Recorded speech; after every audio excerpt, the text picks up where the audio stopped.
രക്ഷതൻ വചനം, ശാന്തി തൻ വചനം.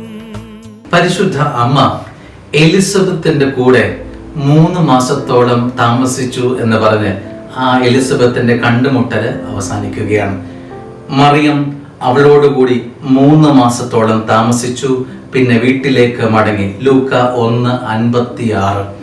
സ്നേഹമുള്ള ദൈവപൈതലെ, പരിശുദ്ധ അമ്മയുടെ കൂട്ട് അത് കൃപയുടെ കൂട്ട് തന്നെയാണ്. നിന്റെ ജീവിത വഴികളിൽ കരുത്തു പകരാൻ അമ്മയുടെ കരം ബലമാണ്. ജീവിതത്തിൻ്റെ ഏത് അവസ്ഥയിലൂടെയാണ് നീ കടന്നു പോകുന്നതെന്ന് അച്ഛനറിയില്ല. പക്ഷേ വിശ്വസിക്കുക, അമ്മയുടെ കരം പിടിച്ചവരാരും തന്നെ പതറിയിട്ടില്ല, തളർന്നിട്ടില്ല, വീണിട്ടില്ല. അതുകൊണ്ട് പരിശുദ്ധ അമ്മയുടെ കരത്തിൽ ഇന്ന് മുറുകെ പിടിക്കാം. പതുക്കെ പതുക്കെ അമ്മ നിന്റെ കരത്തിൽ മുറുകെ പിടിച്ചിരിക്കുന്ന അനുഭവം നിനക്കുണ്ടാകും. ആമേൻ.